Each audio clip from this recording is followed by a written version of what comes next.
We've been telling young people, go to school, get educated, then you get a good job, you'll be empowered. But in most of our countries, the people who are living the best lives have no education. The people who are driving the best cars, no education. We have political cadres now occupying significant positions in government because they are loyal. Some of them are fantastically incompetent, but they are wonderful people. Unfortunately, wonderfulness does not cure the underdevelopment challenge. We have equated having things with being, so that those who have things are considered more human beings.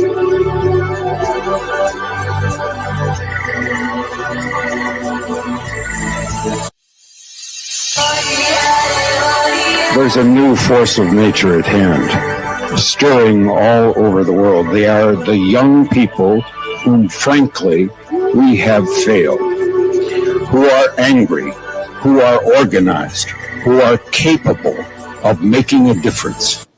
They are a moral army. And the most important thing that we can do for them is to get the hell out of their way.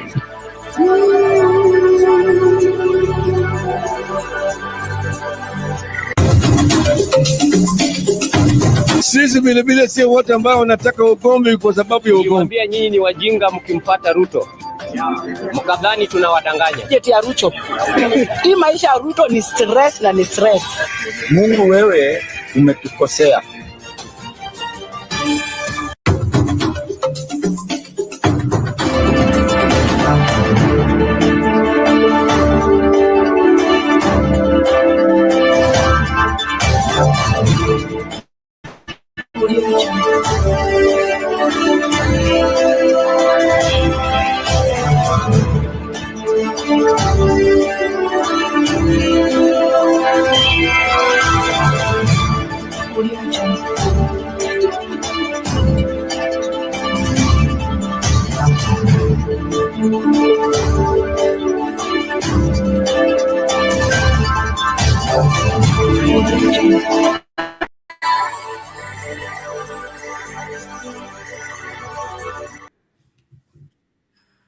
Greetings to you all. Thank you so much for making time to join us. This is Sound Candid Talk, open forum political discussion show, the show that gives you an opportunity to air what you feel and think about the latest development on our political front. Well, I want to salute everyone as you join from wherever you are. We are happy to have you on board, even as we look into what's cooking in our politics and how to respond to the same in terms of being responsible citizens that would want to make this country work in the best interest of the majority of the Kenyan people. Now, I know that the reality of that is not very much seeable, looking at the kind of stumbling blocks we throw our way as we navigate into the appreciating of who leads us and who should not lead us. Now, where to start is the InfoTrack poll result that reveals that William Ruto leads the pack of those that are aspiring to be the CEO of this country come general elections in 2027. Now, what is disturbing about the InfoTrack is that the reality on the ground and the information that is coming out to prove that William Ruto is in a comfortable lead of 28%, followed closely by Matiang'i and then Kalonzo, and then the rest of the people like Martha Karua, like Maraga, all those people that we would look up to as good in implementing the constitution and making Kenya work are below 10%. And that, in my opinion, as much as there are questions raised about the InfoTrack, it begins to mirror the kind of society we have and the kind of Kenyans we have become. That, like Millie Odhiambo says, if she was a good girl, she would have never made it to parliament, and so she chose to be a bad girl. It appears that Kenyans love bad boys, not clean boys, not straightforward boys, not the nice ones. They're looking for a bad boy to lead them. And that, without naming anybody or implying anyone, I just want us to analyze as Kenyans. Is it true that we are so much into getting bad boys and bad girls to lead us instead of nice, good looking, promising young people? I need to hear that from you, from wherever you are. Thank you so much for joining. Please don't watch the show alone. Invite somebody. Let's get down to business as we look at how in the world can Kenyans be crying Ruto this, Ruto that, Ruto this, and Ruto that, and still want him to be their leader? That controversy, I'm yet to come to terms with the same. I can't help but feel this aspect of a lady married to a bad guy, okay?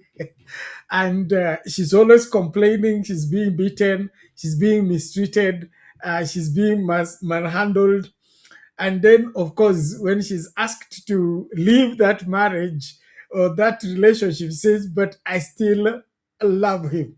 Now, I know issues of heart are different than politics, but I don't get it.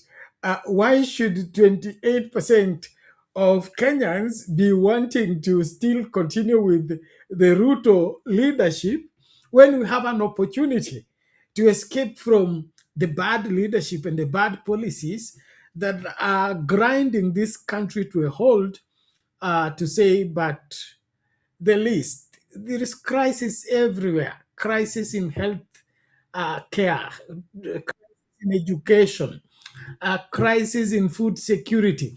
And now the promises have changed from bottom up to Singapore. And you still want that same confusion to persist and perpetuate in leadership.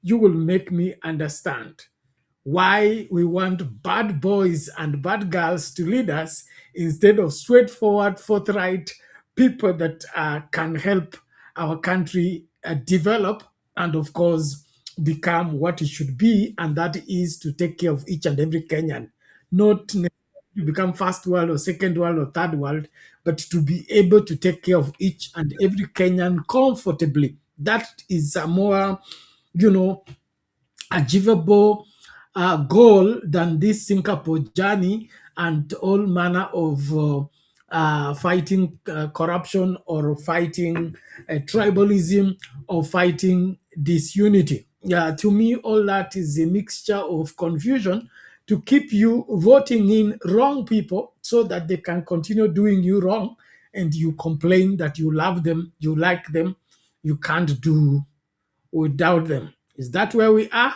And is that where we want to continue to be? Niambia hapo kwa comment section, na kama unataka kuingia studio, tumia link nimeweka kwa comment section. Ingia studio tukazungumze masuala haya. Mimi kwangu nataka ukweli wa mambo kwamba tunapenda bad girls and bad boys to lead us. Hiyo mtanitibu leo. Licha hiyo, kuna swala hili nyeti ambalo limeleta utata, na ni kutokana na kifo cha mbunge ama mjumbe wherever Cyrus Jirongo. Kifo chake kina utata, jinsi alivyokufa, na katika hayo mazingara kuna maswali mengi kuliko majibu. Na pia katika kuzikwa kwake, mwili wake umesafirishwa Kitale leo na uko tayari kwa mazishi, lakini katika hiyo mazishi pia kuna utata. Okay, kuna utata hapa ambako mila na desturi inasema mtu ambaye amekufa katika hali tatanishi anazikwa na tochi ili amulike wale ambao walihusika katika kumuua, kama kuna yeyote aliyehusika. Sasa wanasiasa wamechukua hili swala wakaanza kulichezea shere hapo na pale.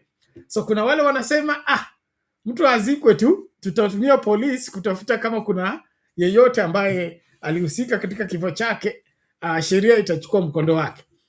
Hapa wengine wanasema mpaka mila itumike. Yes, mpaka mila itumike. Hawa waliohusika tuwatafute kiroho na kimwili kwa pamoja. Sasa nyinyi ndio mtaniambia leo tunapiga kura, tutumie torch ama tutumie polisi? Niambie hapo kwa comment section katika kufanya nini katika kufanya nini what is this Swahili word, kufumbua hili fumbo la kifo cha Jirongo mpaka kuzikwa kwake. Asanteni sana. Naomba tafadhali karibisha mtu. Tuko TikTok Sound Candy Talk, Facebook Sound Candy Talk, and YouTube of course Sound Candy Talk Live and Sound Candy Talk. Please make sure that you invite somebody, and let's of course look into this keenly and enjoy the show. Give the video a thumbs up, please. Help us get active, and then of course be able to do what we must do, and that is get the information to as many people as possible. So naomba tuanze na hiyo kura ya maoni ambayo inasema William Ruto ndio ako mbele, wengine wote wanamfuata kwa nyuma. Kweli si kweli? Ni kipi hiki kinachoendelea? A poll shows that President William Ruto's popularity has increased from 21% in August this year to 28% in December.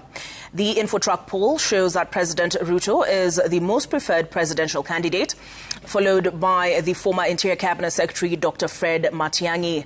Wiper leader Kalonzo Musyoka and the Embakasi East lawmaker Babu Owino follow. According to the poll released today, 46% of Kenyans will consider the cost of living while going to vote in the ballot in the 2027 polls, while 27% will look at the fight against corruption. Others will consider provision of health services, education, and youth employment. In the poll, 31% of Kenyans do not trust that IEBC will deliver a credible election, while only 8% of Kenyans have confidence in the electoral body.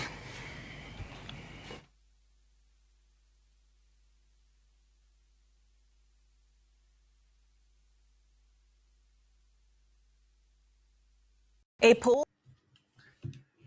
Ngoma ndio hiyo. Wengi wa Kenya kulingana na hiyo InfoTrack poll wanasema William Ruto ndio anatosha hivi kwamba ako mbele with over 15% to the person coming after him. Now we have questions about the reality and the authenticity of that particular poll, but of course Kenyans are free to express themselves. We live in a free world. But looking at it closely, is this the state of affairs? While, one thing about that poll that I find fascinating is that the majority of the Kenyan people are going to vote, and they will consider the cost of living. And the headmaster or the CEO of this great country, William Ruto, who has contributed to the high cost of living, is still preferred when we are considering the cost of living to determine for us who should be the head of affairs in our country. I don't, get that clearly. I need you to make sense. If I have made the cost of living to go high, I made people unable to travel to the villages for Christmas holiday. And things are moving from bad to worse. Majority of the families are moving from the upper class to the middle class and to the lower class. Now, how in the world do we still consider the same thing and want to vote in the same person that has presided over our predicament? If hiyo ni nini, hiyo niambie, sitaki kusema ni uchawi, lakini ni nini? Ni nini hiki ambacho tunaona kwamba William Ruto licha ya kuwa amefanya hiki na kile, amesababisha vilio vya wengi na kukosa kwa wengi, bado yeye ndio anapendwa na bado yeye ndio anachaguliwa. Mnaona hii InfoTrack wanasema ukweli ama wanasema uongo? Na kama ni ukweli, hivi Wakenya tuko sawa? I mean, tuko akili timamu katika kuchandanua mambo haya na kufanya uamuzi ambao unafaa? I thought if somebody is making life unbearable, making the cost of living to skyrocket, and of course making healthcare not to function smoothly, education to be in crisis after crisis, and of course things not going so much as they are for the good of the majority of Kenyans, will be angry enough to want to vote him out. How do we at the same time complain about failed systems and failed services, and then at the same time say that man is the good man, that man is the man for the job, that man needs to lead this country? Help me make sense of the same. In my opinion, is either there's something wrong with the poll or something wrong with Kenyans. And you will tell me what is that is wrong with us as Kenyans, or is the poll sponsored to push a particular narrative that is not in agreement with the reality on the ground? Wanasema kwa ground mambo ni different. Mbona hii poll imetoka kwa ground na ground inasema vingine, kana kwamba si kweli kwamba uongozi wa William Ruto sio mzuri? Na hii pia inatokana na nini? Kuna hizi polls ambazo zimefanywa kwamba who is the most hated president, and of course the controversy that surrounds the leadership of William Ruto. It's an international issue. It's no longer a national problem. It's an international matter.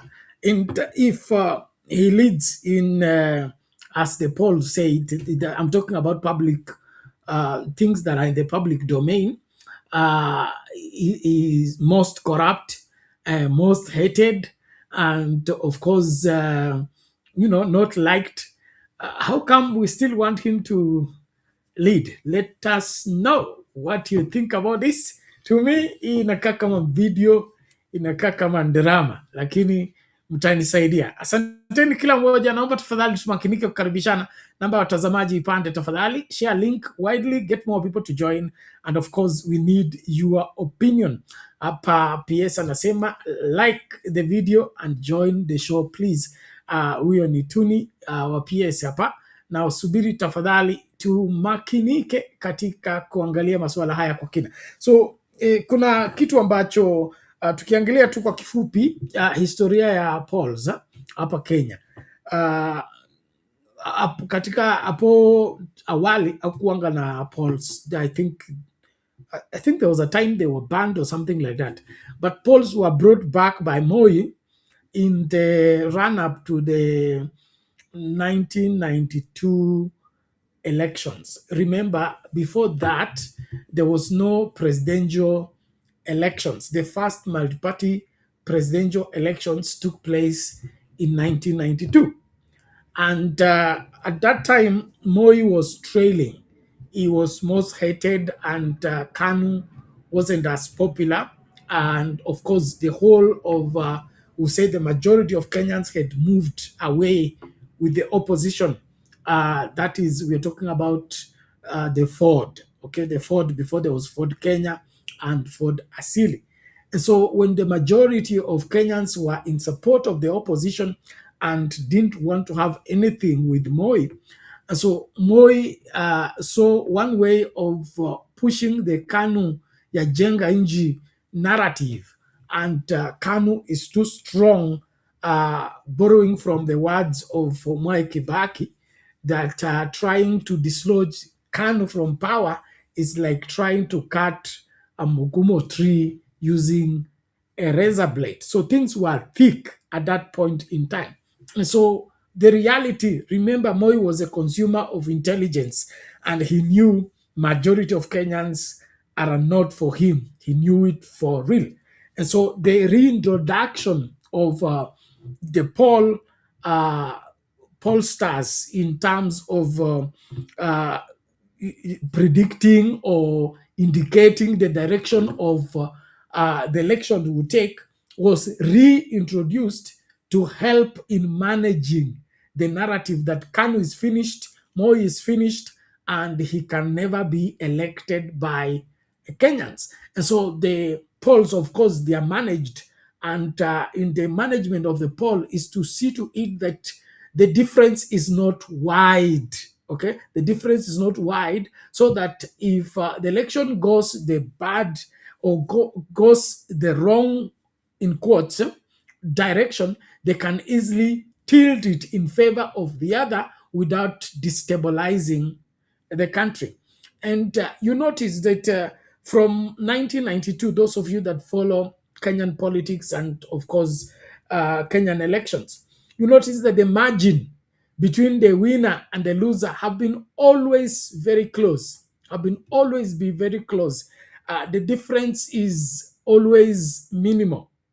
And those who, investigate these things say that one of the things that are used to make sure that management of the poll is wherever management of the ability to rig someone out and rig someone in is easier when the poll has been pushing that so and so is in the lead but is being followed closely. So and so is in the lead but it's being followed closely. And so when the tables turn, they will not cause a lot of conflict and of course breakups, and there will be no earthquake simply because even the poll were indicating that so and so was in the lead, although he was being followed closely. And so probably when people went to the poll, they decided to vote the other way.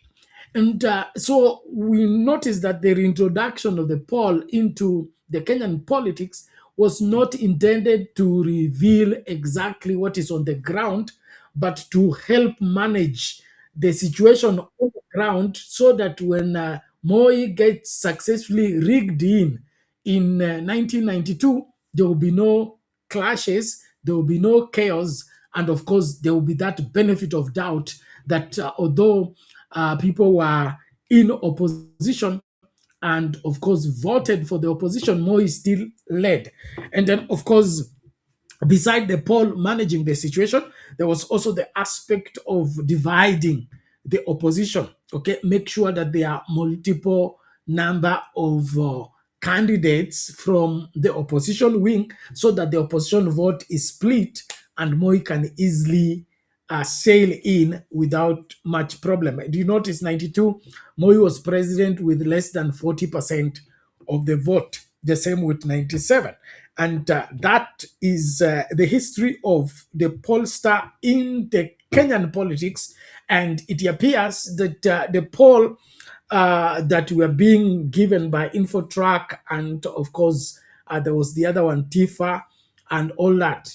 The way they are going about leaves a lot to be desired, and there is no doubt that somebody somewhere is puppeteering the situation in order to make room for somebody to sit pretty in a win that he doesn't have. And that to me is one of the dishonest reality of what we are becoming as a society, that we can choose to lie to the public and choose to, carry people for fools when matters are clear and don't need to be so. And so I think we need to, invite in Traore and help us to turning Kenya not into Singapore, but into Burkina Faso, the land of upright people, the land of truthful people, the land of honest people, the land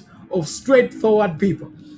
I think going Singapore is better. I mean, going Burkina Faso is better than Singapore, because if we really need to engage into the development agenda that really matters, it has to be centered towards making the Kenyan livelihood better, and of course ensuring that every Kenyan is able to take care of themselves, take care of their families without necessarily being dependent on others. Now that is a more achievable wherever aim than all this fiasco we are being treated to in the name of tunaenda Singapore, tunaweza kuwa Singapore. And on that issue of Singapore, I have gotten some video here that I would want to share the same and just help us think. Do we need to go the Singapore way, or we need to go this China way? Just stick in here as we continue with the conversation. There is something here I want us to share shortly, and then of course go to the torch manenos ya Jirongo. Ningependa tu tuangalie hii kwa kifupi, and then of course we look at where is the video. I hope I brought it in here. Okay, where is it? It's not ready. Well, as I prepare that video, I want you to please karibisha mtu. Hiyo namba ya watazamaji imekwama mahali hapo, nataka iongezeke. Alafu likes za TikTok sisioni. Tafadhali tap your screen, keep the screen busy, and then of course karibisha mtu. Naamini haya mambo tunasema hapa ni muhimu na inasaidia. Kwa hivyo kuwa hapa. This is where we make sense of politics as we ease life for the masses. I'm waiting for Kina Undumani to come in and give their view. But what's cooking in this country is very interesting on how we can force, things even where they should not be. And we want to force that that should be the reality and should be made believable. And it is tough. It is tough being a Kenyan, and it is tough being in Kenya, that tunaweza kulazimisha kwamba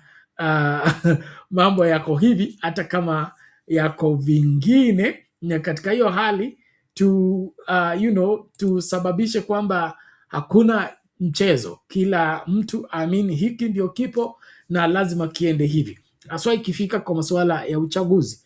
Na naamini kwamba hata kama hiyo InfoTrack imesema pale, watu wengi hawana imani na IEBC kwamba inaweza kutupatia uchaguzi ambao ni free, fair and credible. Na hapo ndipo wengi wetu tuna hofu, kwa sababu kama tunaongozwa na serikali ambayo haiaminiki, alafu tuko na IEBC ambayo haiaminiki, and then tunakwenda kwa uchaguzi ambao tunajua kwamba IEBC haiwezi kutupatia yale ambayo tumepigia kura, basi inaonyesha kwamba we are bordering, if we are not yet there, a failed state. Now, I'm not saying that because I'm proud of the same, but just the reality of what we must confront.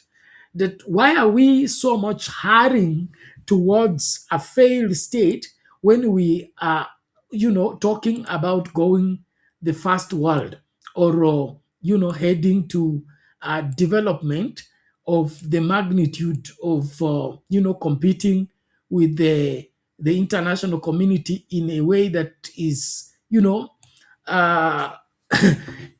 a way that is, we could say, high stake. So are we going first world by word of mouth, or are we going first world by action? And this action, is it geared towards helping every Kenyan, or it is for safeguarding those in power and ensure that they stay in power perpetually for their own profit at the expense of the welfare of Kenyans? And so, talking about Singapore, there is this video I want us to look at shortly on what China is doing in transforming their desert into green land.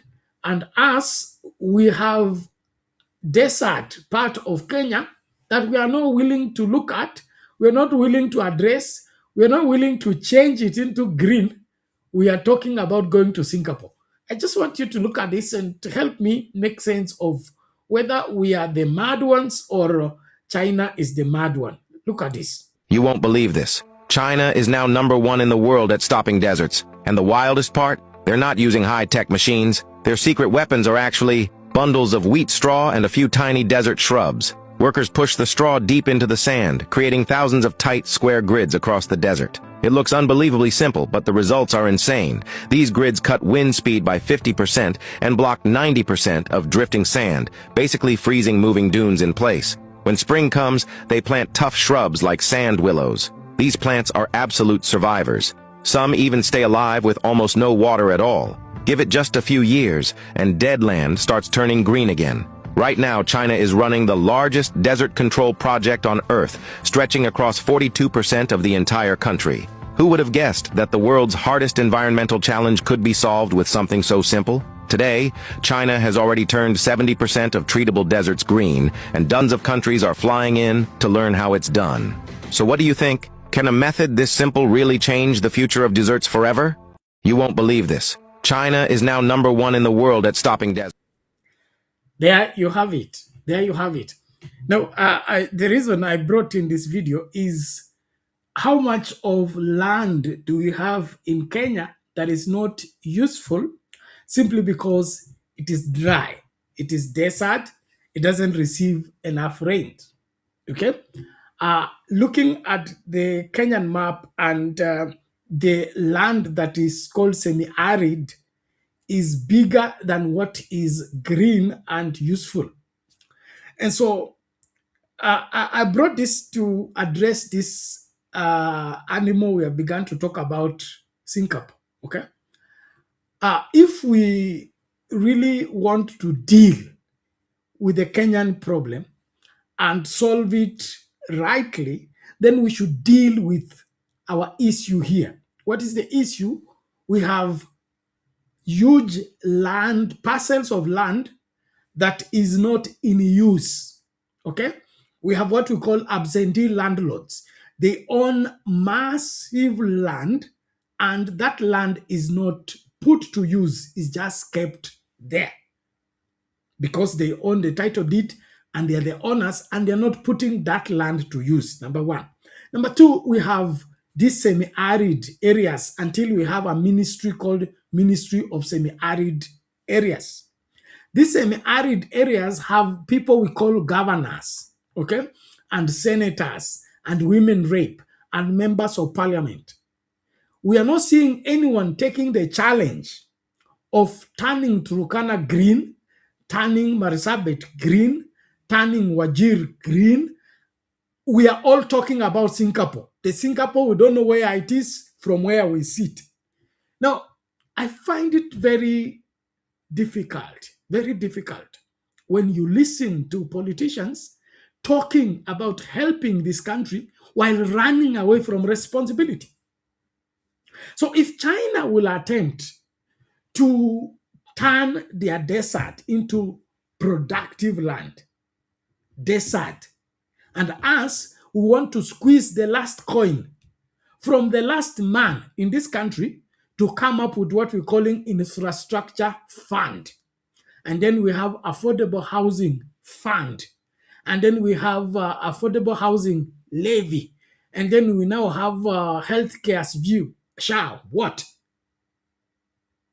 Is there something wrong with us? Or is it that we are blind to the possibilities that we have as a country that we can engage to help our people? I mean, how much will it take? Marsabit, vast. Marsabit is huge. Turkana is huge. West Pokot, Ndiohio, Wajir, and all those areas have huge potential that can turn this country into a hub of possibilities, a hub of what? Agricultural produce. Yes, agricultural produce that will make us exporters, just like that.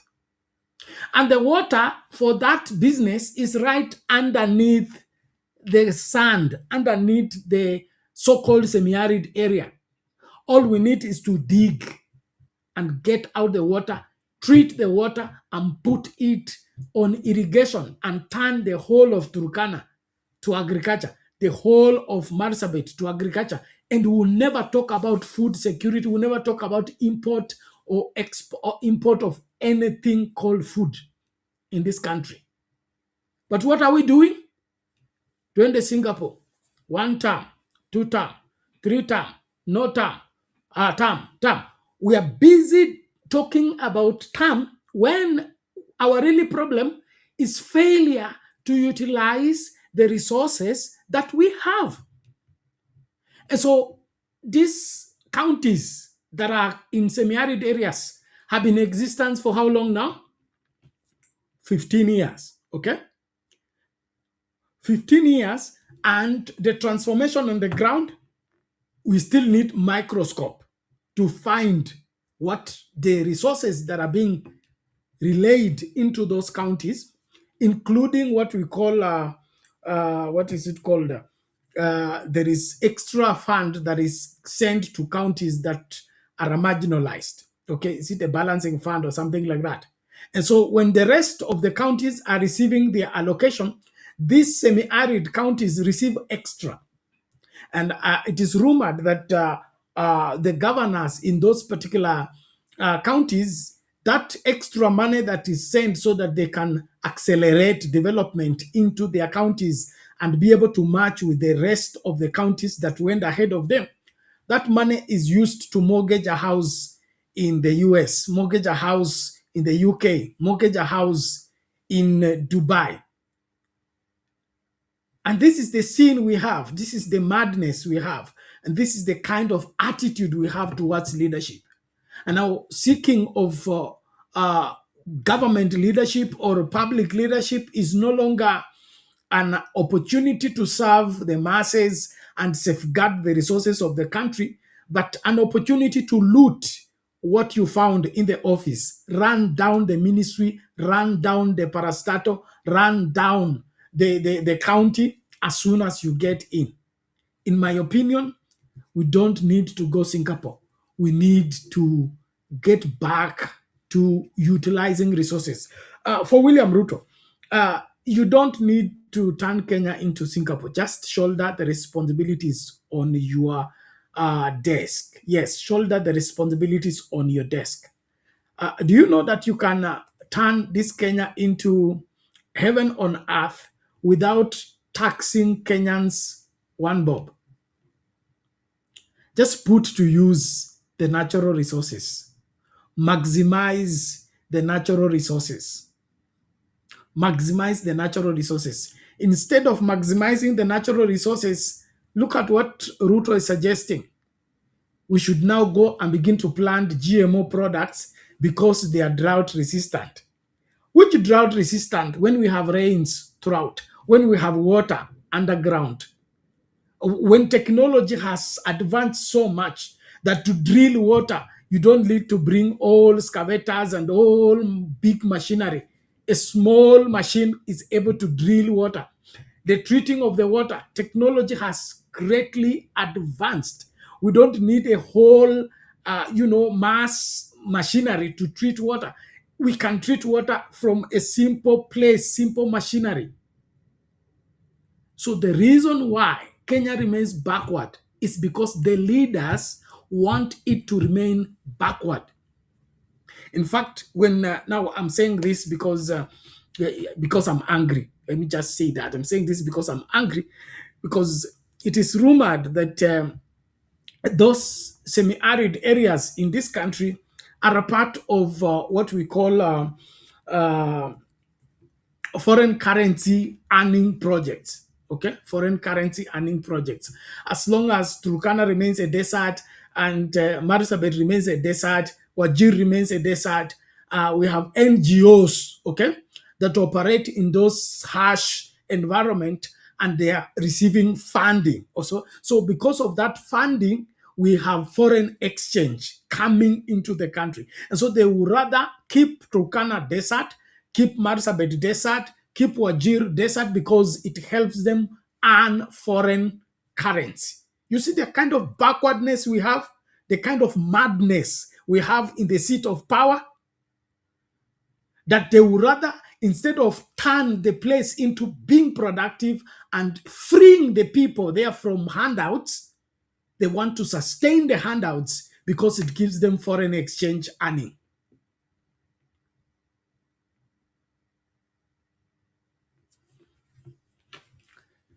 Anyone who thinks that this country can be changed by the current set of leaders and the current set of thinkers in the leadership today, I think we should stop dreaming. Something needs to happen to us, and that is we must wake up from the slumber and begin to embrace responsibility. Any leader who is in public office and is not taking responsibility of overturning the situation that is bedeviling the Kenyan people, he wants to babysit them and give them handouts in the pretext that he cares about them, that should not be tolerated. The governors in Marsabit, in Wajir, in West Pokot, in Turkana, they need to give us account.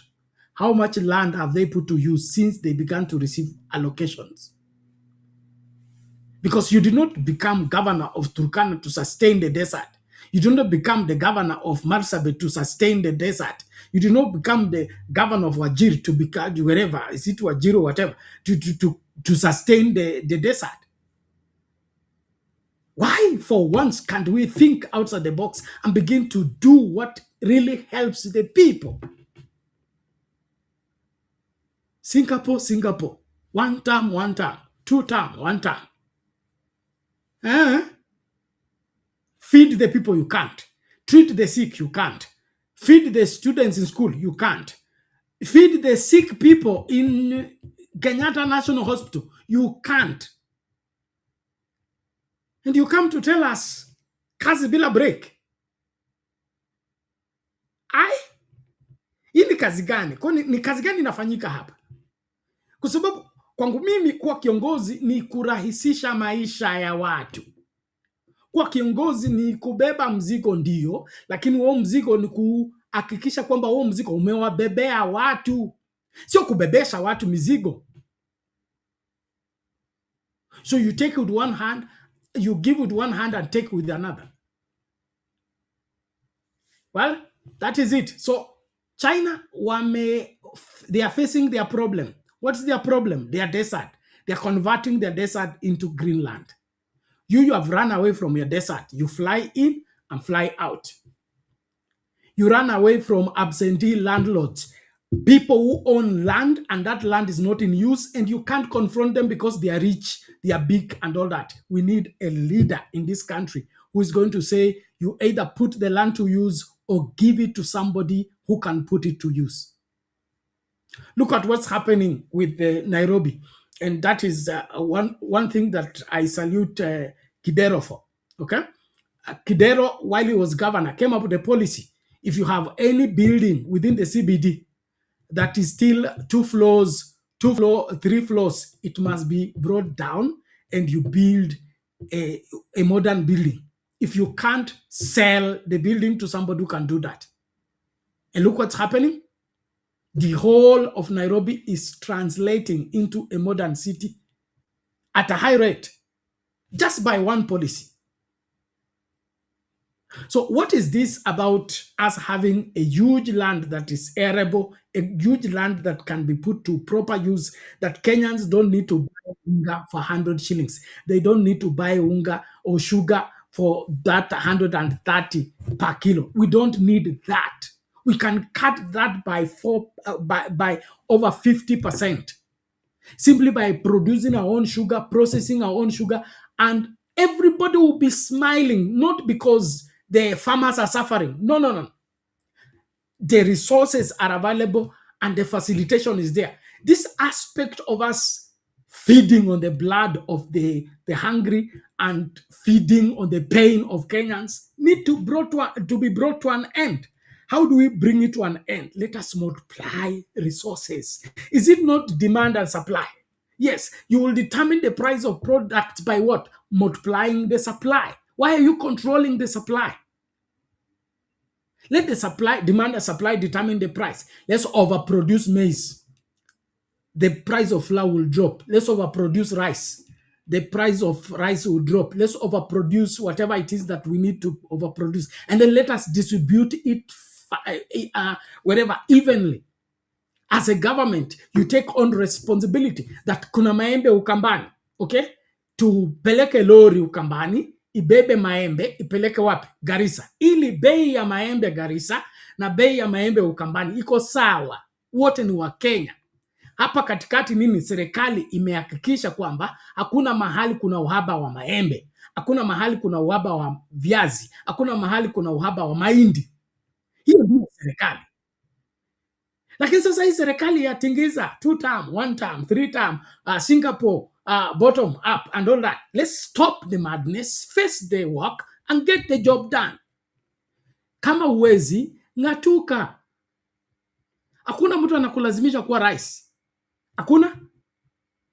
Kuna mtu hapa amelazimisha Ruto akuwe rais. Kuna wazee wote hapa walitoka hapa wakafunga virago wakatembea polepole wakitingiza mkuki kwenda kwa Ruto kumuomba tafadhali kuja hapo ukuweko rais wetu. So ni kipi hiki tunasumbuana nacho? Wakati umefika tuinuke. Tutekeleze wajibu wetu. Naomba tafadhali tumakinike. Asante sana kwa wale ambao mnaendelea kukaribisha mtu. Tuko hapa kuhakikisha kwamba tuna make sense of our politics as we ease life for the masses. Wavile wangu inaonekana wafiki na leo niko hapa lakini naondoka. I'll be traveling early in the morning for a burial in Kitui, and so I will not stay long on this one, but we will do substantial, and then of course whatever remains we'll deal with it in the next program. But cha muhimu ni hicho. Mbona Anyang' Nyong'o amebadilisha Kisumu, okay, inang'ara, na Otuoma bado anatuelezea kwa nini Busia aing'ari. Mbona Oparanya anafanya Kakamega inakaa kama city. Haya, ukienda Vihiga ni jirani wa Kakamega, ni kama umetoka mbinguni ukaenda kuzimu. Ni nini hiki? Mbona ukitoka Kakamega kuingia Bungoma ni kama umetoka nchi nyingine ukaingia nyingine? Na kaunti zote zinapokea hela sawa. Uongozi, yule mlie naye katika uongozi ndiye anaamua kunaendaje. Okay, tangu Oparanya atoke Kakamega mkaingiza baraza, ni mabadiliko yepi yameongezeka? Ni kipi ambacho tunaweza kusema hiki ndicho baraza ameongeza kwa kila ambacho Oparanya alifanya? Kwa sababu Oparanya alikuwa miaka 5 alafu miaka 5. So hii miaka 5 ya baraza inaonyesha nini? Watu wa Kakamega, kuna mabadiliko yepi? Shule ngapi zimejengwa? Kuna nini? Barabara ngapi zimejengwa? Hospitali ngapi zimejengwa? Na ni access to government resources imefanyika nini? I think that's where accountability comes. So instead of us arguing about 1 term, 2 term, 3 term, let's stop all that madness and face the job. And then, of course, if you're not making the life of Kenyans better, you are the wrong man for the job. And Kenyans need to stand against you without fear or favor. Well, so if China is changing their desert into Greenland, we have greater possibilities to turn our desert into Greenland than China. The straws they are using, they are importing it. You know, they are not even growing it. As we can grow our own straw here, we can dig our own water here. We can convert this country into a food center for the world if we only had people who want to do the right thing. But because we are always good at complaining and, of course, using wrong people, we like bad boys and bad girls. InfoTrack ndio hiyo inatuambia. Okay, hapa tu kuwakumbusha, Musalia Mudavadi anasema uchaguzi wa 2027 uwezekani pasipo kubadilisha katiba. Sasa Wakenya vile tulivyo na tabia yetu nzuri, mtu akaenda katika historia archives akaleta video moja hapa ambayo inapinga kubadilisha katiba. Sasa wale waliopinga kubadilisha katiba ndio wale wako katika mamlaka, na katika hiyo mamlaka wanatuomba kwamba katiba isiyobadilishwa basi vitu haziendi. Swali tunauliza, ni kipi kimebadilika? Si mlisema shida sio katiba, shida ni uchumi. Haya, uchumi huo badilisha.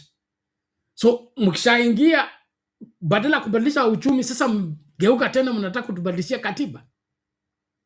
Haya, tunakukumbusha tu na hii, halafu tunasonga mbele. Asante sana.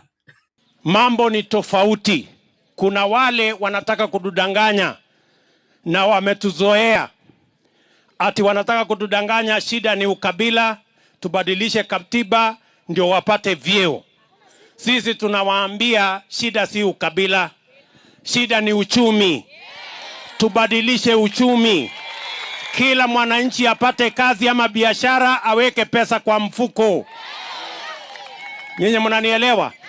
Na ndio mnasikia tunasema tunabadilisha mfumo wa uchumi. Badala ya ile kutoka juu ikuje chini, sasa tutaanza chini iende juu. Tuanze hapa kwa mama mboga kwanza. Na huyu mtu wa biashara hapa chini. Ama mnasema namna gani? Mnasema shida ya Kenya ni ukabila ama ni uchumi? Nyinyi mko na shida na Waturkana? Mko na shida na Wakikuyu? Mko na shida na Waluya? Shida yenu ni nini? Pesa kwa mfuko, my friend. Wacheni kutudanganya. Tumewaambia wacheni mambo ya katiba. Katiba hakuna shida. Tubadilishe sera. Nyinyi mnanielewa? Mnanielewa watu wa West Pokot? Kabla ya nyinyi kubadilisha katiba mgawane mamlaka, tubadilishe sera, hawa wananchi wapate kazi na biashara, waweke pesa kwa mfuko. Hiyo ndio ya muhimu kwa Wakenya wote. Mambo ni tofauti. Okay, there you have it from the archives. That's William Ruto as deputy president campaigning to get into office and say the problem is not ukabila. Ningependa tu kukumbusha kwamba mojawapo ya sababu ya kumtimua Gachagua ilikuwa kwamba yeye ni mkabila. Okay? Na kama umeangalia injili na ngoma ya watu wa Kenya Kwanza, kinyume na Gachagua ni kwamba Gachagua ni mkabila. Okay? Kwa hivyo hafai kuwa kiongozi. Lakini hapa William Ruto anasema shida sio ukabila, okay? Shida sio kubadilisha katiba, shida ni uchumi. Na kiingia tu atarekebisha uchumi ili kila Mkenya akuwe na pesa mfukoni. So kile ambacho mimi nauliza ni kwamba ni kipi kimebadilika? Aliingia ndani ndio akakundua sasa katiba ndio makosa ama kupindua uchumi. By the way, nikiuliza tu na mnisamee kama ninawakera, lakini tuambiane ukweli. Tangu William Ruto aingie katika madaraka, okay? Bottom up imefanya kazi. Si mimi naona top bottom ndio inafanya kazi. Top bottom suna Kindiki assistant, Ruto the headmaster. Wote wanatembea na gunia la pesa wakigawa wale watu wa chini. Sio ni top bottom ama ni bottom up. Ingekuwa bottom up ni wanatembea na gunia la sadaka wakikusanya kutoka kwa wananchi ili wapeleke up, okay? Lakini sasa ukitoka up na gunia la pesa wakigawa au wananchi wa chini, sio, ni up bottom. So mniambie hii ni bottom up ama ni up bottom? So kile ambacho nataka tuangalie katika hiyo video ni kwamba wanasiasa wana njia ya kuhadaa wananchi, na tusipokuwa makini tutaendelea kushinikiza na kukubali kuongozwa na watu ambao hawafai kwa sababu ya kucheza na maneno. Kucheza na maneno. So sai Mudavadi anasema katiba isipobadilishwa uchaguzi hauwezi kufanyika.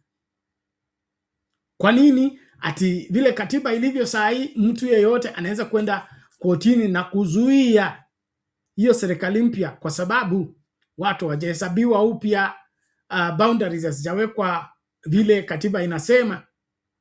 Kunaweza kuwa na ukweli hapo, lakini cha muhimu haswa, what is priority at this point in time? Is it fixing Kenya or rotating leadership or legalizing and ratifying illegal positions like that of prime cabinet secretary in the constitution? Something needs to happen to Kenyans, and that is, let's know the truth and let the truth make us free. Stop being deceived and being taken for a ride by simple liars who dress themselves in suit to stand and claim that they have your interest at heart. So pesa mfukoni, kuulize tu, tangu William Ruto aingia madarakani, ngapi zimeingia mfukoni mwako? Yeah? Hata ile hela ilikuwa umehurumiwa, tuseme hivyo, umehurumiwa na nani? Na Uhuru Kenyatta. Uhuru Kenyatta akasema basi, hiyo pesa unatumia kwenda kulipia ili mama ajifungue, hiyo weka kwa mfuko. Hiyo pesa ambayo unatumia ili ati mtoto wako amekuwa mgonjwa shuleni, hiyo weka mfuko. Kuna bima ya kila mwanafunzi. Mwanafunzi akiwa mgonjwa shuleni, bima italipa. Hakuna kurudi kwa mzazi. Hiyo pesa yote ilikuwa mfukoni, Ruto amekujia. So, ipi ndio pesa mfukoni? Ndio unauliza hii maneno ya InfoTrack. Ni Wakenya wamesema ama ni State House imetengeneza? Mnaambie tu.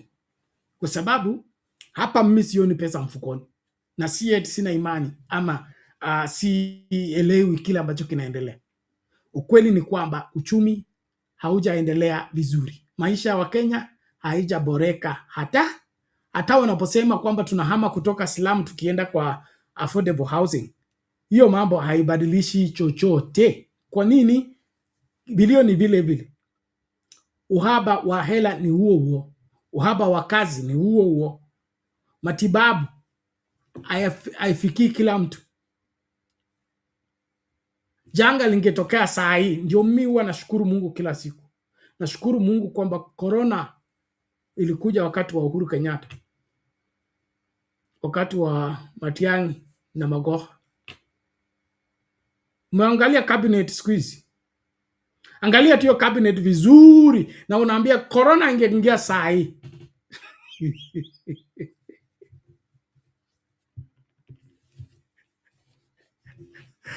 Haya, usinipige mawe, naomba tafadhali tusonge mbele tuingie katika tochi ya mazishi hii ili tuelewe ni kipi kinachoendelea kwa kina Jirongo na mambo ya mazishi yake wakitumia tochi. Here we go. Elsewhere, the body of former cabinet minister and Lugari member of parliament Cyrus Jirongo arrived in Kitale this afternoon ahead of his burial at his rural home in Western Kenya. But even as burial preparations continue, controversy has continued to trail both his death and the manner in which he should be laid to rest, after calls by sections of leaders and family members for Jirongo to be buried under a traditional Tiriki rite involving the placement of a lit torch beside his coffin, a practice believed to symbolically identify those suspected to be behind an unnatural death. The proposal, however, has sharply divided the political space, pitting leaders calling for cultural justice against the others, insisting that accountability must be pursued through formal investigations. NTV's Ashley Atieno now reports.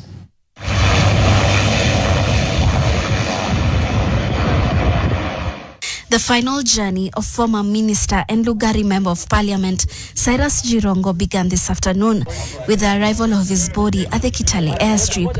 It was a moment marked not by spectacle but by silence, broken only by grief, as family members, close allies and leaders from across Western Kenya gathered to receive the casket. But even in mourning, the nation remains divided. For days now, a fierce debate has raged over how Cyrus Jirongo should be buried, following calls by a section of leaders for the observance of a traditional Tiriki burial rite, one that requires a lit torch to be placed beside the coffin, a ritual believed to symbolically expose those suspected to be responsible for an unnatural death. It does not presume guilt on anyone to have that investigation, and I offer to buy the torch, Khaniri, in that respect, because the truth is important. Supporters of the ritual argue that unanswered questions surrounding Jirongo's death demand more than silence, insisting that culture offers a form of symbolic justice where doubt persists. And it is a demand that the government releases a press conference detailing the circumstances surrounding the death of Cyrus Jirongo before we bury. Others see danger in that path. Several leaders have publicly rejected the proposal, warning that the ritual risks reopening old wounds, politicizing grief and replacing the rule of law with fear and speculation. And as the political debate intensifies, cultural elders from the various Abaluya communities have stepped forward to clarify the meaning and the consequences of the ritual. Kama mtu alimuua bila sisi kuchua nani alimuua, tukishika na tochi tunaweka dawa yetu ya zamani inaitwa njano. Hiyo njano itatafuta yule aliua, tunasema mara 7. Wenyewe wataanza kukufa, alafu kesho yake wenyewe watakuja kusema tuliua mtu wenyu bila kuchua. Na sio tu tochi peke yake, tutachukua pia mishale ya mnyama anayeitwa porcupine 4 kwa kulia tunaita isekesi. Hiyo mishale ni sharp kabisa, tutaweka katika kona 4 za kaburi yake, na maana yake ni kwamba isizuie mtu ambaye alihusika kwa hiyo maneno. A post-mortem examination concluded that Jirongo died from blunt force trauma following a road accident along the Nakuru-Nairobi highway on 13th December. The Directorate of Criminal Investigations also confirmed that it is continuing to piece together his final moments, analyzing phone records and questioning witnesses to establish whether foul play was involved. The burial is expected to take place at his Lumakanda home in Kakamega County on December 30th, even as investigations into the circumstances of his death continue. Ashley Atieno, NTV. Haya, ngoma ndio hiyo kwamba mazishi yafanyike, lakini mila iache ifanye kazi. Alafu kuna wale ambao wanasema investigators wa polisi na masuala wao waendelee na kazi yao. Mimi sioni shida ya mila kutumika, licha ya kuwa mimi ni mhubiri wa Injili na naamini kwamba kulipiza kizazi ni jukumu la Mungu kama vile Biblia inasema, lakini utamaduni wa watu unaruhusiwa na ni muhimu watu waachiliwe kufanya yale ambao wanataka kuyafanya. Yule anayezuia basi aanze kutuambia mapema anajua nini kuhusu kifo cha Jirongo. Kama hujahusika, mbona unaenda kuzuia yale ambayo wanakwenda kufanya, yale matambiko ambayo yanakwenda kufanywa ili kuhakikisha kwamba wale ambao wamehusika wapate adhabu yao. So is there anything more to the death of Jirongo that we don't know? And we should know. Let us be brought in the light. Failure to which watiriki wafanye ya kwao, polisi wafanye ya kwao. Give to Caesar what belongs to Caesar and give to God what belongs to God. Shida iko wapi? Achana na Jirongo azikwe vile watu wake wanataka kuzika. Kumbuka Biblia inasema let the dead bury their dead.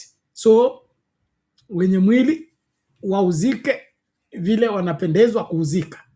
Serikali kaa mbali na ya kwako. Sume DCI wanashughulika na wamehoji wale wanahojiwa. Forensic audit imefanyika, postmortem imefanyika, basi serikali imefanya kazi yake. Hii imebaki waachie watiriki wafanye vile wanapenda, alafu mambo yaishe. Na kama kuna wote ambao wameona kwamba faida yao inatokana na kuua wengine, basi ngoma kwenu. Mnaogopa kufa wakati mnaua wengine, kwani au wengine ndio wakufa tu, wewe hutaki kufa? Kuna kitu hapa nimetumiwa leo. I don't know if I'll get it. Somebody asking a very pertinent question. Okay, those who are keen in killing others, do they think that they will live forever? And the reason this is something that is touching is the aspect of how many lives we have unnecessarily lost in this country. All of it on the pretext that they want to stop particular people from ascending to the presidency, or a particular community from being in power. And in the process, we kind of destroy the future of the country by eating up those that I believe God wired and God sent to be of help into ushering this country into greatness. One way of God solving problems is in ensuring that certain people are created at a certain time for a certain reason. Meaning when you tamper with somebody's life, you are tampering with God's program. You are tampering with God's solution to unseen problems. That is what I was born to come and do that no one else should be doing. And that is what you are born to do. So when you exterminate my life, you interfere with that God's program.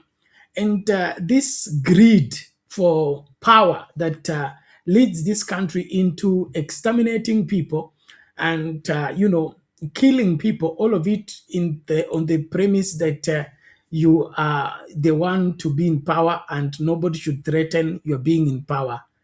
It's uncalled for. It's uncalled for, and we all as a people need to rise up and say enough is enough.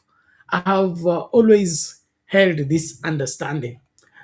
If only we had Jomo Kenyatta be a Mandela, okay? Jomo Kenyatta be the Mandela of Kenya, meaning that he serves one term and then hands leadership to younger people, okay? Like Tom Mboya, like J.M. Kariuki, like Gamapindo. All those people are late. I mean, they were killed. They were exterminated. Now look at that young crop exposed brains at that point in time, in the early 70s, late 60s. We wouldn't be talking about Singapore today. Singapore will be talking about us. But because of our greed for power and, of course, our imagination that we will live forever, or we are in charge of other people's lives, that we can as well, choose who should live and who should die, this is where we end up. How do we end up? Whatever that was sent to help us, we become the destroyer of the same. Whatever that was sent to lift us, we become the exterminator of the same. It's bad news. It's bad news. And as a country, if we don't learn from our history, we will keep repeating it.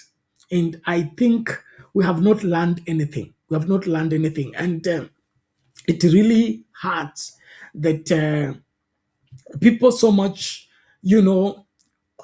pretending that they love Kenya and they want the best of Kenya, yet they are the enemies of Kenya. They are the ones that are really stopping everything by going against the best of the best. I don't see which headmaster or which principal of a school would be going to exterminate bright students in his school, maybe because those bright students are not from his community or not from his tribe. How will you now sustain the performance of the school by getting rid of the best from the school?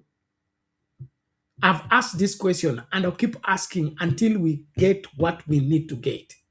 When it comes to football, we choose the best to go and join the Harambee Stars, to join the national team. We don't pick anybody or anyhow. The same with basketball, netball, and all manner of games. Kenya is known for athletics. We don't pick anybody running on the road and say, do you feel like going for the Olympics? Come, go for Olympics. No. We take them through rigorous exercise and then pick the best of the best to send them for Olympics, to send them for a world marathon. What happens to us that when it comes to political leadership, we say anybody with numbers can come? How? If we want to win the way we win medals in athletics, the way we win football matches and all that, we work with the best. What makes us think that in politics we can do with the worst and still get the best? I want that to break you as a Kenyan and as a voter. Before, when you go to that booth and tick, you want so and so to lead you. What does he have that can help this country? Promising, lying, giving you vain promises. So let's wake up, especially those of you that are voters. Let's be responsible voters, not emotional voters, not deceived voters. You see, like now the debate is we want to punish Mount Kenya. Punishing Mount Kenya. You go to vote to punish Mount Kenya. Mount Kenya has been voting to punish Raila Odinga. How much did they get? They punished the man was in State House. They punish him this time, he is in State House. They punish him the third time, he is in State. This good punishment.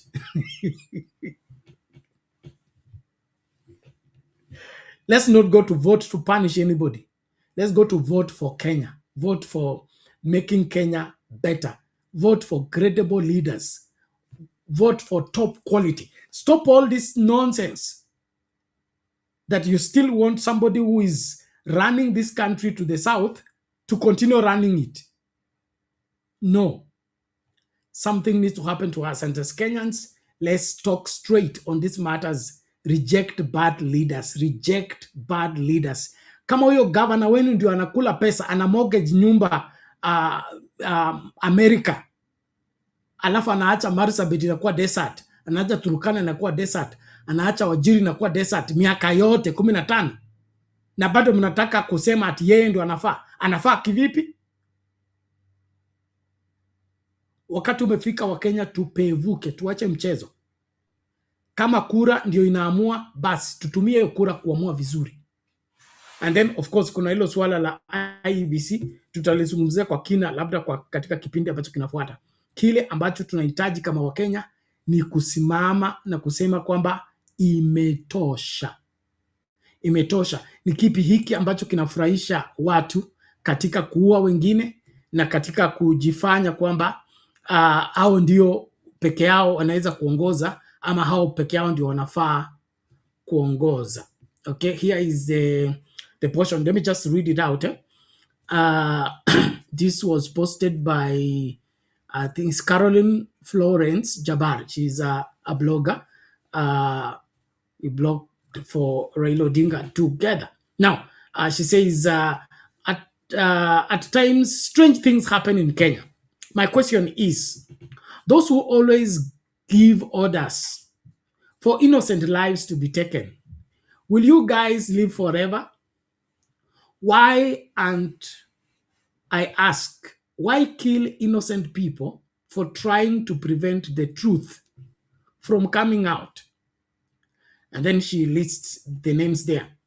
Honorable Orwa Ojode, Tom Boyer, Professor Saitoti, Chris Msando, Robert Ouko, kuna huyu Horace Owiti, kuna Ezekiah Oyugi, Ogango, kuna Otieno Mbala, kuna Ken Okoth, kuna Honorable, who is this? Wangare Madai, is it? Okay, kuna Cyrus Jirongo and some. I may have forgotten. What have you gained after assassinating them and steal away their life from them? Now, I know there are some controversial names in that list, but what I would want us to clearly look at is, why would anybody want somebody exterminated for power? Power is not forever, and nobody will be in power forever. Why should we stoop so low to a level whereby instead of us competing on let the best man win, we want to exterminate all that? Like we say that if you are a short man among tall people, you have two choices. Okay, two choices: either to grow taller and catch up with them, or cut their legs so that they come to your level. It appears that in Kenya politics, the latter is the way. Instead of people striving to grow taller so that they beat the rest, they believe in cutting legs so that people can come down to their level. The politics of sabotage, the politics of extermination, the politics of assassinations, these need to be brought to an end.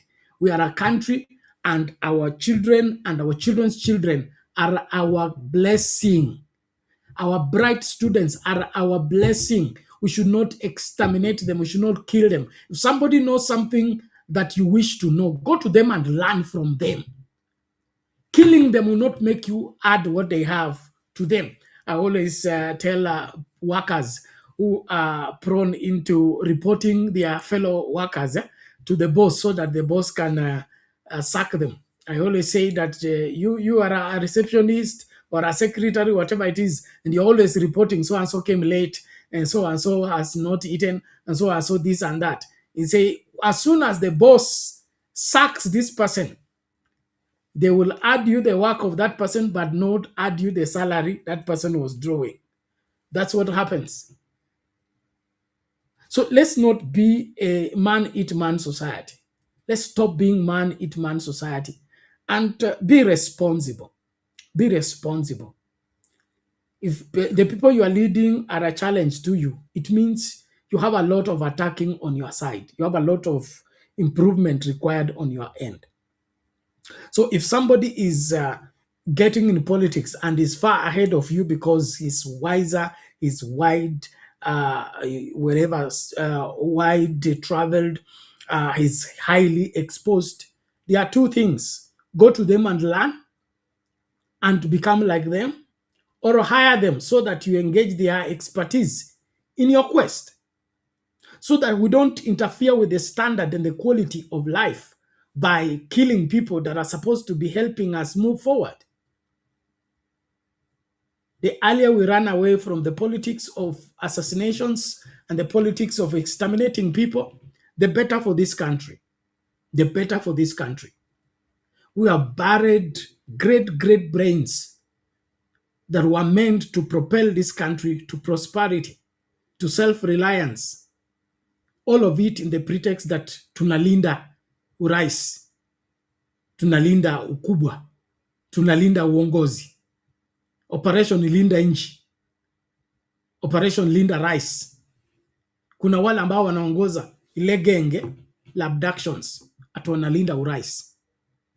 Urais unapaswa kutulinda ama sisi kuulinda? Unachaguliwa kuwa rais ili ulinde wa Kenya ama ulindwe? Na ni kipi hiki ambacho Wakenya wanakutafutia? Kwani wewe ni mwizi? Ni kipi ambacho cha Wakenya umechukua ambacho kinakufanya uwezi kuwa na amani mpaka utafute genge ambalo utatumia kwenda kujifanya kwamba unalinda urais kwa kuhujumu haki za Wakenya na maisha ya Wakenya? So kama nchi lazima tutoke katika hii ujinga, na uita ujinga, okay? Kwa sababu itakuwaje yule mtu ametumwa kukusaidia, unamuua, alafu upate nini kutokana na hiyo? Faida yake ni nini? What do you get? President is 5 years. If 10 years, that's all. Why should you exterminate somebody's life because of that? Well, tuendelee na hiyo ngoma ya masuala ya torch, ili tukimalizia tutazungumzia hili ambalo tulizungumzia hapo awali kuhusu maneno ya NGOs na kazi wanayofanya ambayo serikali inajidai inaweza kufanya na tunajua haiwezi. Tusikilize huyu kijana anasema nini kuhusu masuala ya torch, alafu turejee. Moses Masika Wetangula, umesikia kwamba Watiriki wanafanya kimila ya kuzika mwenda zake Cyrus Jirongo na tochi. Alafu umesema kwamba serikali ndio itazika Jirongo. We want to tell you Mr. Wetangula, Jirongo atazikwa na tochi. Either you like it or not. Jirongo lazima amulike mahali kwenye anaenda, na lazima asafishe. In fact, waongeze kifagio kwa hiyo sanduku. Why are you people afraid Jirongo akizikwa na tochi? Lazima kimila itumike hapa. And we are not afraid. Kijana wetu amwezi mmaliza alafu mnakataa azikwe na tochi. Lazima Cyrus Jirongo azikwe na tochi. Watiriki, musisikize hiyo makelele ati Jirongo anazikwa na serikali. How can the government bury Jirongo when he was not in government? Jirongo atazikwa na opposition because he was in opposition. He used to question the government. He did not die as Ruto's friend. He was an enemy to Ruto. Na msifikirie watu ni wajinga. Watu si wajinga bwana. Cyrus Jirongo atazikwa na tochi. Mwache kuogopa. Papa wa Roma, wacha kuogopa. Atazikwa na tochi. Na atawafyeka. Nyinyi, hiyo tochi kizima. Ikizima pap, mutafyekwa kufyekwa. Wait. Moses. Ngoma ndio hiyo. Mnachapiwa na hiyo kijana hapo. Anasema tochi lazima. Na wale wanahofia, watuambie mapema ni kipi hiki ambacho wanakihofia. Kama waliuzika, kuna ng'ombe, kuna kondoo, kuna kuku, kimbiza kwa wazee. Omba msamaha mapema ili usifyekwe. Kwangu mimi, mila desturi ya watu iheshimiwe. Alafu kama unajua haya mambo yote yaliwekwa ili kuhakikisha kwamba kuna usalama na kuna ile kuishi kwa utenga kwa kuelewana, okay? Kuheshimiana. Hizi mila hazikuwa tu zinafanywa kwa sababu watu wanapenda. Ilikuwa a way of establishing order. Na mzee wetu Jakitube ametuambia hapa kila mara, okay? Wazungu walikuja wakatoa hizi mila, wakasema ni za shetani, ili waruhusu hii system yao ambayo haifanyi kazi kuifanya kuwa system yetu. Hapa awali kulikuwa na mipaka, okay? Kulikuwa na mipaka. Kama kwetu hawezi kusalimiana na mama mkwe, okay? Wakati unatembea barabarani alafu unamuona mama mkwe anakuja hivi, unavuka barabara unakwenda huko, mnaweza kusalimiana tu hewani, ile salamu ya Kristo. You can't shake hand with your mother-in-law. Haya, wakati huu nini kimefanyika? Tunasema we can hug mother-in-law. Haya, ngoma ni ipi? Tunaona mme. Kuna kipindi fulani hapo nilionyesha kwamba mama mkwe ni mjamzito na msichana wake ni mjamzito na muhusika ni son-in-law. Unaona, hizi mila zilikuwa zinalinda hizo mipaka. Sasa itakuwa kuaje mtu ambaye huwezi salimia kwa mkono mpate mtoto na yeye? You get what I mean? And so kuna usalama katika hizi mila. Kabla mtu adunge mtu kisu ama auwe mtu, hizi mila zilikuwa zinalinda jamii as a whole, so that people can restrain themselves. Like if you kill somebody, you will be killed. Or if you kill somebody, you'll be banished from the community. And so in the fear of that, everybody had constraint. Everybody had self-control. It wasn't like what it is right now, like what Wetangula is saying, that we should let the police and the law to take its course. That is not our tradition, and that is not how things should be done. I mean, if they are seeking spiritual help, let them find spiritual help. And finding spiritual help does not in any way stop the law from taking its course or the investigations of the police. Kwani tochi itaenda kupofusha huyo jamaa wa DCI? Ama itaenda kupofusha polisi wale wanafanya investigation? So Wetangula, kaa kando. Kwanza wewe sio mtiriki, kwa hivyo wachana watiriki wafanye kama mambo yao, wewe ngoja Bukusu utayafanya. Na sio kubagua, na sio kwa mkabila. Nasema tu tuheshimu mila na desturi za watu. Tuache kuingilia. Na serikali, masuala ya serikali kuzika watu iachane na maneno kama hayo. Kuna mtu amesema hapo kwamba hata Raila Odinga alikufa katika njia tatanishi. Na hii maneno at state funeral labda ilikuwa ya kuzuia tochi. No. Walifanya state funeral ili tusizike baba na tochi. Atafute wale waliomuua.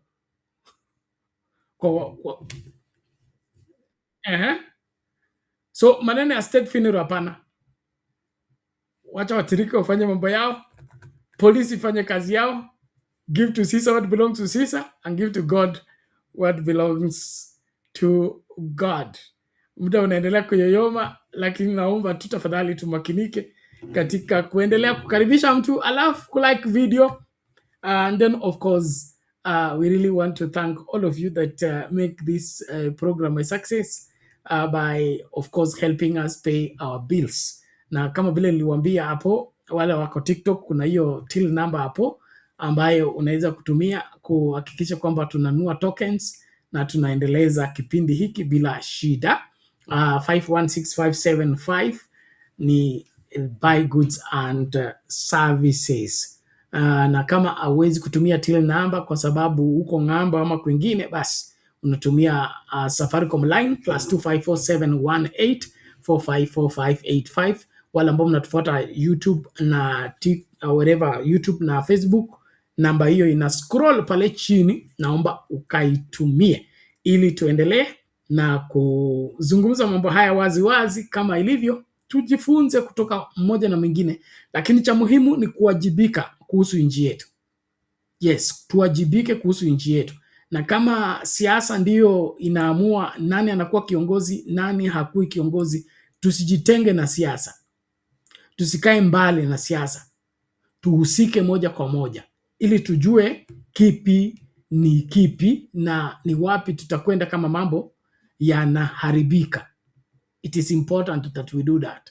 And so let's be active, let's be involved, and then of course ensure that you are in the decision making table. Don't allow yourself to distance yourself from matters that are really important, and of course these matters touching on the national wherever progress and safety of the majority of Kenyans. Wote mnakumbuka kwamba kulikuwa na ile policy ambayo Trump US president alileta ya kusema kwamba misaada haitakuja kupitia NGOs, itakwenda moja kwa moja kupitia serikali ili serikali ikafanya nini, ikapeane huduma ambayo NGOs walikuwa wanapeana. Mojawapo ya hizo mikakati ambayo ilikuwa muhimu sana ni ile ya USAID, na kuna hii video hapa inaonyesha vile maisha iko hatarini, na of course kuna watu ambao hawapokei huduma ipasavyo tangu hiyo process isitishwe. And then of course we are asking the question, and it is simple. Can the government do what the NGOs have been doing without the help of the NGOs and their infrastructure? Let's look at this. Ibrahim Karanja kwa tathmini hiyo. Mtazamaji, kuvunjwa kwa shirika la Marekani la maendeleo ya kimataifa USAID kumetatiza usambazaji wa chakula cha matibabu kwa watoto walio na utapia mlo. Kandarasi za kutengeneza na hata kupeleka chakula hicho zilisitishwa ghafla kwa sababu fedha zilizohitajika kuwalipa wasambazaji zilizuiwa. Na katika kaunti ya Turkana, zaidi ya watoto 80,000 walio chini ya umri wa miaka 5 wanakabiliwa na utapia mlo, huku ukame ukilikumba eneo hilo. Wahudumu wa afya wanadai wamekuwa wakifanya kazi bila chakula hicho, huku watoto wachanga wakiendelea kuathirika. Tumpate Rozo Ngoi na mengi. Helen Etiman, mkazi wa kaunti ya Turkana, aliamini kwamba mwanawe mwenye utapiamlo atapona hivi karibuni baada ya kuanza lishe maalum ya kuokoa maisha yake. Peter Lokoyen mwenye umri wa miaka 4 ako na utapiamlo. Etiman aligundua kuwa alikuwa na kasoro mnamo mwezi Machi, wakati mtoto wake alianza kulala kwa muda mrefu wakati wa mchana. Sasa amedhoofika kwa sababu hajapata chakula cha kutosha kwa sababu ya ukame. Kwa kawaida tunategemea matunda ya mwitu wakati hatuna chakula. Etiman anasema ukame umeangamiza mifugo yake yote, ukimwacha akihangaika kuwalisha watoto wake 5. Uamuzi wa Rais Donald Trump wa kulivunja shirika la maendeleo ya kimataifa la Marekani USAID na kupunguza mipango ya misaada ya kimataifa ulikatisha maisha ya watoto kama Peter. Shirika la Marekani lilikuwa likifadhili ununuzi na usambazaji wa takriban nusu ya ugavi wa chakula cha matibabu kilicho tayari kutumika duniani. RUTF unatumiwa kutibu watoto wenye aina hatari zaidi ya utapiamlo. The last time we received that stock was for RUTF was May, for RUTF was end of April, and we have exhausted all. Zaidi ya watoto 87,000 walio chini ya umri wa miaka 5 wangehitaji matibabu kwa utapiamlo uliokithiri kaunti ya Turkana. Mtoto mwenye utapiamlo mkali anapokaa miezi kadhaa bila RUTF, madhara ya kiafya yanaweza kuwa makubwa na wakati mwingine asiyoweza kurekebishwa. Hospitali nyingi zimeishiwa na chakula hicho. This population, people even don't eat 3 meals a day. It is by chance they get even that 1 meal a day. Turkana ni mojawapo ya kaunti zinazokumbwa na ukame, huku hali ya watoto ikiendelea kudhoofika kila uchao. Rozo Ngoi, NTV. Ibrahim Karanja kwa tathmini hiyo. Mtazamaji, kuvunjwa kwa shirika. Okay, there you have it. Bado tunaenda Singapore. Tuwesilisha watoto. Tuwestibu wagonjwa wetu. Zinataka kwenda 1 term, 2 term. These are some of the things that really heartbreaking. I have leaders who are talking about Singapore when right behind their backyard, people are dying for lack of food. And at the same time, we have parts of this country that are throwing food because they don't have a market for the same. Then we have a government that is talking about 2 term, 1 term.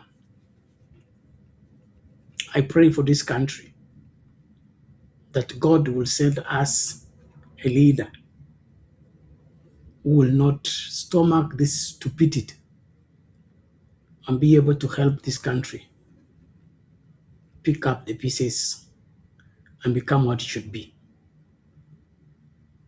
At this time, we have malnourished children, They don't have the aid. And we have a government with the Ministry of Health. And then we have 47 governments. Each of those 47 governments have a Ministry of Health. And we don't know how many children we have. We don't know the amount of food that children should take, the quality of food that children should take. The drought does not happen like delivery of pregnancy. There are signs. We have a meteorological department in the government drawing salary. So the weather patterns and the failure of rains is not a surprise. It's not a shock. It happens systematically. We know it. And we know that when the rains have not come in time, there are specific counties that are going to be first one to suffer. There's Turkana, there's Marsabit, there's Wajir, there is West Pokot. And we know that. It's in the records. It is in the database. And then what are we doing? We are waiting for the media to go and cover how many children are having kwashoko. Then we have a minister for health here who comes and defends the misuse of SHA money by giving it to fictitious hospitals where they go and collect and eat it. And that minister comes from semi-arid area where there is drought. My people. This country is headed in the wrong direction, and we better correct it now before it is too late. So what were 2 term, 1 term, 3 term? You are faced with this starvation problem. You are faced with this drought problem, and these problems are not going anywhere. The education deal here, 68,000 who applied to be changed, they cannot be changed. Secondary schools, junior secondary schools are non-existent. They are an adjustment of the primary school. The teachers want autonomy and all that. Everywhere is crisis. Then you want to tire us here on top of cars, telling us 1 term, 2 term. Where's fire? See fire, see fire. Well, let me call it a day. Thank you so much for being part and parcel of this.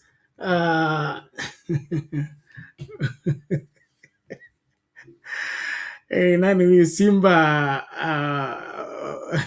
ni Omar Said hapa anasema ni kama tasoma hiyo. Serikali ituibie pesa wazungu walishe watoto wetu. Ni aibu kubwa.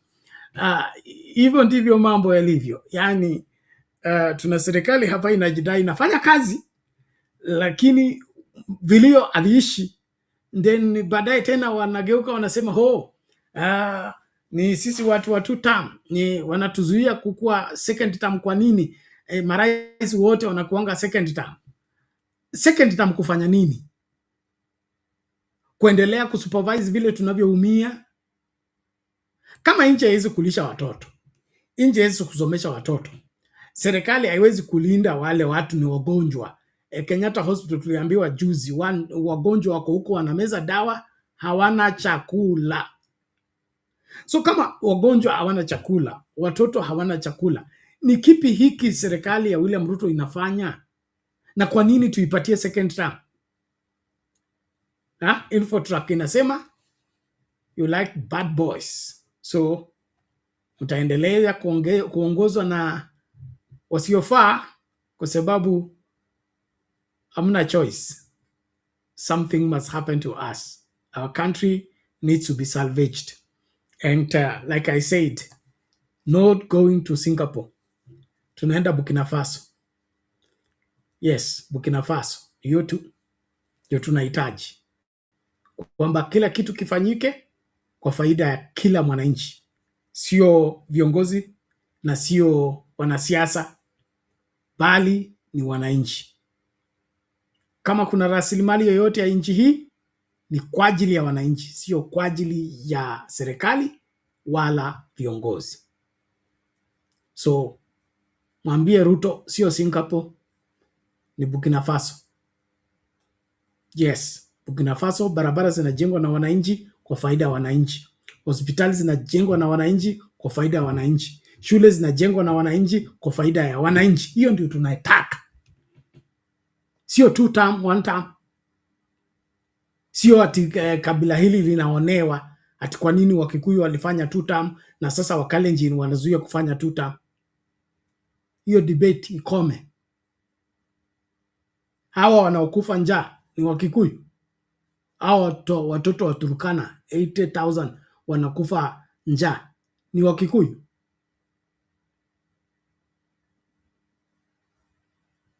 Tutoke katika ujinga. Tutekeleze wajibu wetu like serious responsible citizens. It's 1:45 a.m. East African time. Like I said, early in the morning, I'll be heading to Kitui. Therefore, I must call it a day. But I believe we have covered widely what we needed to cover.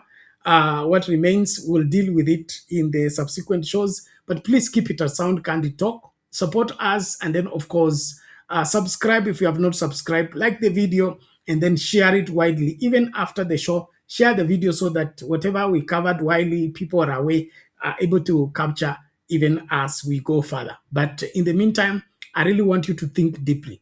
Hakuna kupiga kura kwa kupitia ile kujinufaisha ama kupiga kura kwa sababu umeambiwa. Tuchague uongozi ambao unafaa nchi hii. Let's fix Kenya. Let's make Kenya work. Let's make Kenya work in the interest of every Kenyan and not for the ruling class against the rest of the population. I appreciate everybody that has been part of the conversation. Thank you so much. Kuna nimemuona Omar Said, nimemuona Melkio Ogola, asanteni sana. Anasema tulikuwa tumepotea. Tumekuwa na itilafu hapa na pale, lakini tunajitahidi kuhakikisha kwamba tutaendeleza hiki kipindi ili wengi wajifunze kutokana na vile tunavyoangazia mambo tofauti. And then of course our PS tuning, thank you so much. TikTokers, asanteni sana. Nimeona likes hapo zimefika almost 2000, asanteni sana. Tafadhali tuendelee vivyo hivyo na hakikisha kwamba unakuwa Mkenya ambaye ni responsible. Ongelesha jirani yako, umuulize ni kipi hiki ambacho tunafanya. Hii maneno ya 1 term 2 term ni ya nini?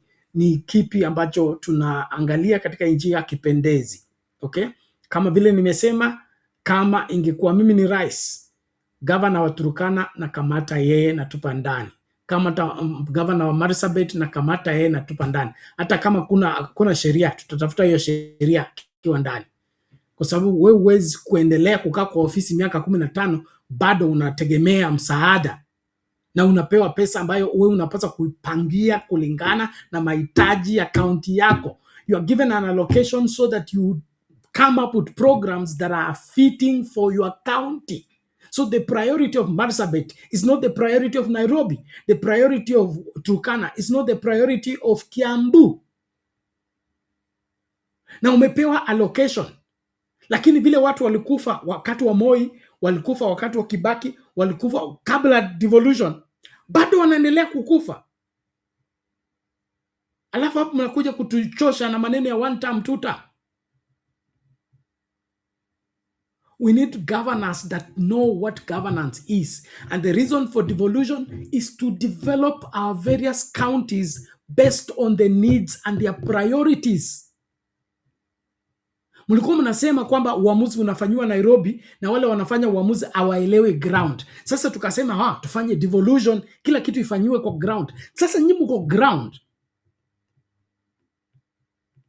Badala mtafutie maji watu wa Turkana, muhakikishe kwamba chakula ni cha kutosha Turkana, bado mnang'evya hapa Nairobi mkikula mshahara ya bure.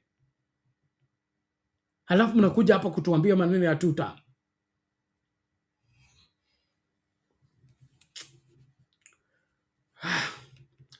Enough is enough. Let's just end it there. Thank you so much for being part and parcel of the conversation. We will continue looking at this.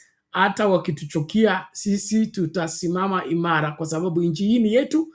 Kinacho waumiza watu wa Turkana kinatuumiza. Kile kinachoumiza watu wa Marsabit kinatuumiza. Kwa hivyo lazima tuheshimu kila mmoja wa Wakenya Aswa wale ambao wanatafuta uongozi, tupe sababu ya kukufanya kiongozi. Usikuje hapa kutuchosha kwa sababu ati 2 term ni lazima. 2 term sio lazima, katiba imeweka hiyo ili wananchi warekebishe makosa yao. Kama walikosea 2022, warekebishe ya makosa 2027. So there is no automatic transition from 1 term to 2 term. It is not there. And Kenyans, we need to use that opportunity. Kama tulikosea 2022, turekebisha ya makosa 2027. Hatuwezi endelea na uongozi ambao hufai kwa sababu tuna preserve maneno ya 2 term. Haiwezekani.